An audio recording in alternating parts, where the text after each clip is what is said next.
Hello, everybody in podcast land. I'm Dr. Ted Thatchencary, and this is MD Roundtable, a podcast about collaborating and learning from other healthcare professionals from all over the globe. We are all so much more connected due to technology. We have so much to learn from each other.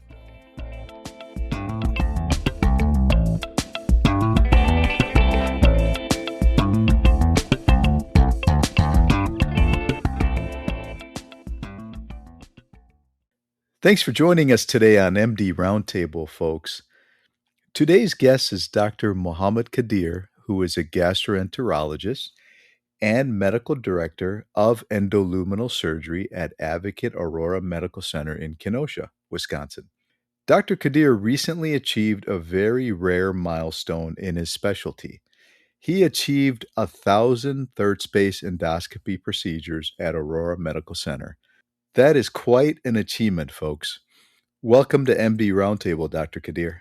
Well, Ted, thank you so much for having me. I'm really excited to be part of this podcast. I know we've been trying to do this for quite some time. So finally, today's the day. Thank you so much. Yes, we have. I'm excited. Finally, we got it done. So, first off, Dr. Qadeer, let's start off with your journey for the listeners. Where did you grow up? Yeah, thanks for asking, Ted. So I was born and raised in the city of Hyderabad, which is in the south central part of India. So I did my medical school there. And then I went to the United Kingdom for a couple of years and then came to the United States. And I've been here for the last 26 years now. Oh, fantastic. I never knew that you spent time in the UK. Yes, I did. That's fantastic. Did you do like a residency there or? So when I was there in UK, there was no like organized residency system. So we had a system called Senior House Officer or SHO. So I did like rotations in different specialties, including surgery, emergency medicine, internal medicine. So it was kind of a very mix of different specialties. Got it. But I did use my time there for 2 years to basically take the boards in surgery. It's called fellowship in surgery. It's called Fellowship of Royal College of Surgeons in Glasgow. So I did that. I have the degree from Glasgow in that 2 years time. Oh, wow, terrific. And how did you what made you pursue gastroenterology? Well, right from my childhood, Ted, I was a very, very lopsided child. I was, I'm terrible in a lot of things, but I think I'm good in certain things. Mhm. And those things were like even in school, I was horrible in languages and other subjects, but I was very good in math and science. And I was very good in the mechanics of like, I was like a, uh, even when I was like 7, 8 years old, I was a handyman of my house, fixing electrical stuff, plumbing stuff, masonry, fixing broken machines. So I really loved that. And that kind of stuff, basically, my mother used to tell me that, one day he's going to be a surgeon. Hmm. And that kind of stuck with me. And that was my North Star. I always wanted to do something procedural wise, not only because I was relatively good in that, but also because I'm terrible in a lot of other stuff. So, so it kind of, my life kind of took a very meandering turn, trying different stuff, and finally, when I saw gastroenterology during my fellowship, during my residency, I said, you know what, this is what I want to do, and that's how I ended up in gastroenterology. That's wonderful, Dr. Kadir. Where did you do your training in GI? So I did my GI training in Cleveland Clinic in Cleveland, Ohio, and I spent about I think it was 7 years of my life at that place. A wonderful organization, wonderful institution. I learned a lot from that place. That's very nice. Yeah, that is a very, very good place to train. So, and Dr. Kadir, how did you get involved with specializing in what's called third space endoscopy? Because I know not all GI doctors can do this. I think this was serendipity, I would say, because when I was doing fellowship, and there was no such thing, I've never heard of a thing called third space endoscopy. So after I finished my fellowship at Cleveland Clinic and I did an advanced year of fellowship, basically doing ERCPs and EOSs there. And after that, I went to Wake Forest University as a faculty in GI. I was assistant professor there. And my head of the department, Ken Cook, Dr. Cook, he really liked me. He basically took me under his wings, and he was a motility guy. And he always used to joke with me about my endoscopy skills and all that stuff. So one day he came to my office and said, "Hey, Mohammed, do you know there's a thing called ESD or poem that the Japanese are doing?" I said I had no idea what it was. So then he was very happy that that he knew something about third or advanced endoscopy that I did not know. And he basically introduced me to this. And at that time, I'm talking about 2012, around that time. So he said, like, there's a group of Japanese endoscopists who are coming to Chicago to train American gastroenterologists about it. You should go to the conference. So that's how I got started into it. But I must tell you that the first time I saw this procedure, I I came to know. I quickly realized this is for me. I'm going to do this because this was such a no-brainer procedure for me. And coming from a variety of background, doing like emergency medicine, internal medicine, surgery, and all the stuff, I thought, wow, this is really great. This is what I want to do, and that's what got started with these procedures. That's a very interesting story, Dr. Kadir. So basically, what you're saying is the Japanese were sort of the pioneers of this procedure? Absolutely, absolutely. Wow. They are the they are the people who initially thought about these procedures. They are the people who developed these procedures, developed the techniques, and they probably have the world's the largest experience. And they are like our like teachers. We call them senseis. Hmm. So they are the teachers. They have basically taught the entire world about these procedures, this new technique. Very intriguing. Yeah. And for the listeners, Dr. Kadir, can you explain what is TSC or third space endoscopy in simple terms? Yeah, sure. So there are different terms for this procedure. Let me explain to you one by one because I think once you understand these terms, you know what these procedures are. So the most commonly used term is third space endoscopy. So this third space endoscopy can be classified at a both macroscopic level and a microscopic level. Let's go with the macroscopic level now.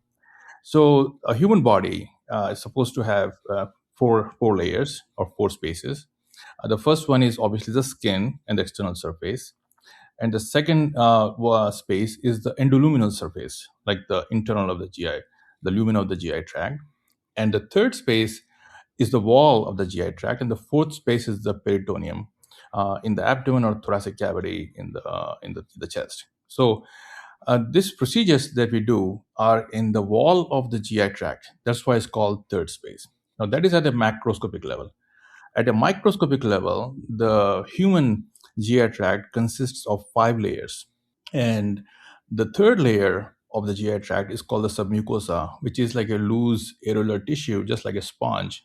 Even though it's narrowest part of the GI tract, narrowest layer of the GI tract, but because of its spongy nature, you can infiltrate that layer with variety of liquids to expand it, and you work in that area. Mhm. Because that's a third space, it's called third space endoscopy. And because you also work in submucosa, it's also called a submucosal endoscopy. And some people call it as intramural endoscopy because you're working within the wall of the GI tract. But overall overarching term for this is endoluminal surgery. So you've gone from endoscopy, third space endoscopy, to endoluminal surgery.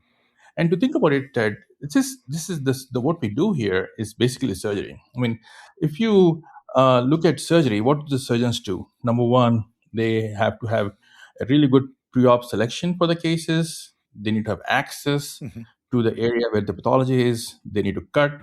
They need to control bleeding and avoid vital organs and take out the tissue and then close it. And of course, good post-op management. And what do we do in endoluminal surgery? Exactly the same, except that our access is through natural orifices, either through the mouth or through the anus, rather than going through the abdomen, Mhm. as a result of which there's a significantly decreased or less bystander trauma. And that's why these procedures, this technique, is so beneficial because of the decreased bystander trauma. Yeah, thank you for articulating that so eloquently, Dr. Kadir. You lost me at mucosal lining, by the way. No, I'm just kidding.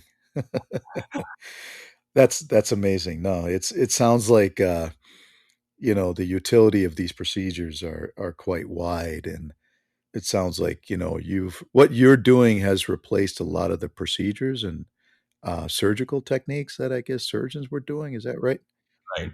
As I said, Ted, this is endoluminal surgery. So, if you recall the history of surgery, previously surgeries used to be done what we call as open surgery or laparotomy. Hmm. Right. They used to make big incisions and then take out the tissues. And then a new technique came by in 80s called laparoscopic surgery. And the surgeons decided well, we don't have to cut the abdominal wall, we can make few holes and get out the stuff, right? Hmm. So there was a new technique. Now we are saying, oh, we don't even have to make holes. We can go through the natural holes. Right. But again, other than the access, everything is similar to surgery. So as a result of which, a lot of the colectomies for early colon cancers or large colon polyps have reduced, Hmm. and there are different procedures that we do for motility disorders that we are doing through endoscopy. So a few surgeries have been replaced by these techniques, not all surgeries obviously, Right. and only for a select few cases. As I said, pre-op selection is very, very important for any kind of surgical technique. Right. Wonderful. And Dr. Kadir, what are some of the common indications for this? So, Ted, there are two main procedures under third space endoscopy. One falls under the umbrella of endoscopic submucosal dissection, or ESD, and the second umbrella falls under POEM, or per oral endoscopic myotomy. The main difference between these two procedures is that ESD basically is a procedure where you take out tissue in an en bloc fashion, whereas POEM requires that you don't remove any tissue, but you cut the tissue within the body. As far as indications are concerned, for example, ESD, it's primarily used for early cancers of the GI tract, which are accessible to endoscopy, like esophagus, stomach, or duodenum, or if you go down, rectum or colon, or large polyps or complex polyps, as we call them. So these are the main indications for EST. For POEM, any spastic disorder of the GI tract, including achalasia or gastroparesis or Zenker's diverticulum, these are the most common procedures that we do under the umbrella of POEM procedure. I see. I see. And how widely available is this practice? So in Japan, it's very widely available. It's very, very common. In fact, that's like the standard of care. In Asia, in Korea, and in China and Singapore, again, it's very common. But again, it's not as common as Japan. In Europe, it's really coming up, becoming very popular.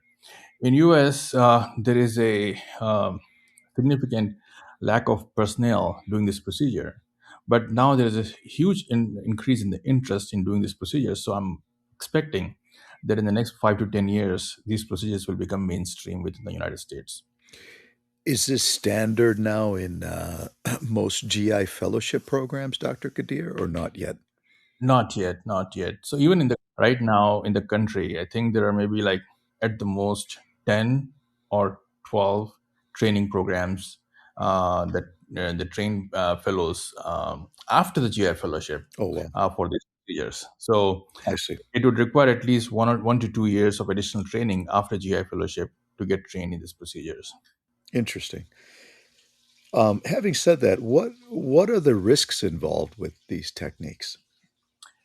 So again, the surgeons have a way to say this is the more experienced you are, the less complications you have, Hmm. and the more practice you get, the less problems that you face during the procedures or in the post-operative period. And it's true for these procedures as well. So there are standard risks for any procedure, including bleeding, perforation, and aspiration of the or pneumonia, aspiration pneumonia. Hmm. and other stuff. But again, we have ability to manage this or prevent these complications or adverse events, as we call them now, and manage them properly. Like for our own experience there, like we've done about 1,000 plus, almost 1,100 procedures now, That's amazing. and our complication rate is very, very low. Like last year, for the entire year, we had just 2 or 3 complications, and this year, knock on wood, by the grace of God, I don't think we have had any major complication, which is basically defined as a patient going back to the hospital after discharge Hmm. for bleeding, most commonly. So the complications are, when as long as you take really good care of these patients, the complications are very, very rare. We want to get this to the risk level of a screening colonoscopy. That's our goal. I think we're getting there. I see. Fantastic. Dr. Kadir, what have been some of the challenges that you have faced with third space endoscopy? The first challenge obviously was to learn the technique, and learning the technique requires, particularly when the technique was developing, it is not that easy to learn the technique. It's a very long learning curve, very steep learning curve. So it requires a lot of focus. You need to have right aptitude, and of course, a very strong intention to learn an application of all the techniques. And Hmm. we can't. I can't overemphasize this. You need to have the ability to suffer, because these procedures can be very taxing. There's a lot of suffering, and if you give up, you're not going to learn. You have to be ability to tolerate and absorb that suffering. So that's first, learning the technique. And once you learn the technique, then the second challenge will be to convince your co-gastroenterologist and other gastroenterologists that, hey, you know what, this technique is new, but it works very well, and to convince them that there's a better way of doing things. Hmm. And if people have been doing things certain way for 10, 15 years, it's very hard to change their attitude and aptitude. So that's another challenge, to basically convince people that these are better procedures. I must say I was very fortunate, because we have like really phenomenal gastroenterologists in Wisconsin who saw the benefit of this procedures long time ago, and they have been our strongest supporters and refer patients to us, on a regular basis. And that's why we're able to do so many procedures in during this time. Yeah, no, it's And the third challenge is convincing the hospital system, because that most of us nowadays are employed physicians, or there's no the private practices are decreasing every year.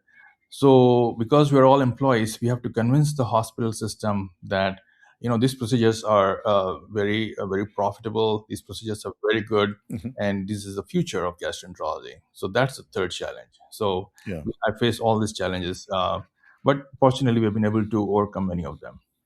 yeah, that's great, Dr. Kadir. Was it a challenge at all to get buy-in from the primary care physicians in the community? We are like a tertiary source referral thing, so most of our referrals come from gastroenterologists, not from the primary care physicians. I see. I see. Yeah, I think I would say in our practice, about 80% of our referrals come from gastroenterologists, and 20% of referrals come from surgeons.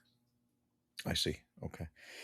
And Dr. Kadir, as a patient, why would a patient consider an ESD procedure versus surgery for, let's say, a large polyp? Yeah, that's a really good question. So there are several reasons. So let me start by the most important thing. Whereas it's like, say, surgery is a organ resection procedure. They basically sacrifice part of the organ. It could be 5 inches, 10 inches, depending on the size of the polyp. Because without resecting the organ, you cannot take out the things. ESD is an organ sparing procedure. So basically, all your organs are intact, nothing is taken out, just the polyp is taken out. So that's number one. Number two, the access. We are going through natural orifices, Hmm. so there's very minimal or nothing, no bystander trauma. Whereas surgeons have to cut the skin, go through the abdominal wall, manipulate different organs to reach that area.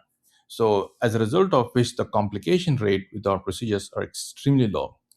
The pain is low, no scars, the recovery is faster, back to work is faster compared to surgery. And a lot of studies have been done about like colectomies for benign polyps, and they found that the risk of complications is about 20 to 25%, and the risk of mortality is 1%.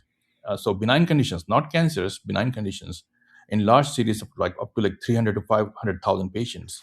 So ESD basically gives you a lot of advantages without the complications or adverse events of surgery. And one more important thing is ESD does not burn bridges to surgery. And say, for example, ESD is unsuccessful because the polyp was not able to be removed, you can still have surgery. Surgery is not like now precluded because you had ESD. So for us, ESD is a no-brainer compared to surgery. Yes, yes, of course. Thank you for clarifying that. And Dr. Kadir, being a tertiary referral center, do you see patients from all over Wisconsin and Illinois? Yeah, we see patients from the Upper Peninsula of Michigan to all Wisconsin Wow, and northern Illinois. impressive. That is very impressive. And this is so important because colon cancer, as you know, is on the rise, especially in younger patients. Right. And correct me if I'm wrong, but it's also the leading cause of cancer death in young adults. You're absolutely right. Why do you think this is, Dr. Kadir? So I think this is a Gen X phenomenon, Ted. If you remember, Gen X basically grew up on three things. Number one, processed food, ultra processed food. And then sugary drinks and sitcoms. So basically, a combination of sedentary life and using ultra processed food was a perfect storm to basically change the whole body habitus, the bacterial colonies in the GI tract, and maybe change some genetic things in human beings. The genes that were dormant for thousands of years, they probably became active. And as a result of which, we are seeing not only cancers, I mean, we're seeing a variety of things like, obesity, liver disease, cancers, and other problems which we never saw in such large numbers. I mean, of course, we saw these cancers before, but not in such large numbers, Right. particularly in young patients, young people. So that has been like the thing side effect of that kind of lifestyle. Yeah, would you say worldwide it's more common in the West? Is that right? Yeah, I think I would say it's more common wherever this lifestyle is being adopted. Hmm. So, for example, obviously this lifestyle started in the West, so we're seeing that. But now, even in countries like in Asia and in Africa, Hmm. where people are adopting this lifestyle, these things are becoming common. So I don't think it's like specific to the West, but I think it's the lifestyle Right. that's basically causing these kind of problems. Yeah, yeah. Just some statistics here. One in five people diagnosed with colorectal cancer now is under the age of 55. Yeah, I'm not surprised. Yeah. Are there certain populations that are higher risk? Yeah, I think if you have a family history of colon cancer, then your risk of colon cancer goes up, and it depends on a variety of sub factors. So you can talk to your doctor about specific risks that you have colon cancer, depending on your family history. And then the other thing is like if you have obesity, that also increases your risk. And if you have any childhood diseases, certain diseases that can increase your risk of colon cancer. So, yeah, there are like a lot of things that can increase the risk of colon cancer, and your doctor should be able to tell you your exact risk based on all the algorithms that we have now. Yes. On that note, there's a certain stigma with certain people, right, about getting a colonoscopy screening done, right? So Mhm. how important is it getting your routine colonoscopy done? There's an old adage here, old British adage, which which is I'm going to paraphrase it. Basically, one of the I can't remember the name of the. I think it was surgeon or William Osler. He said, "If you don't put a finger in my rectum, put a foot in my grave." It's pretty hard. So Yeah. I would say like you can apply the same thing to colon cancer screening. I mean, Hmm. colon cancer, Ted, is like the most. There are only two cancers in the human body that can be prevented. One is cervical cancer in women and colon cancer, because we can find the lesions which are in the precancerous stage and treat them. Everything else we find it after cancer has developed, whether it's a breast cancer, lung cancer, prostate cancer, whatever. There's no precancerous condition there. So only colon cancer and cervical cancer. So you have this opportunity to prevent the cancer, but then you don't want to do that, and then you want to develop cancer. So what can we do about that? Yeah. So Yeah. colonoscopy or any kind of colon cancer screening is, it's should be done. There shouldn't be even any doubt about like how, like, should I get the screening or not. Yeah. Yeah. No, totally. So, key takeaway, folks, early detection saves lives.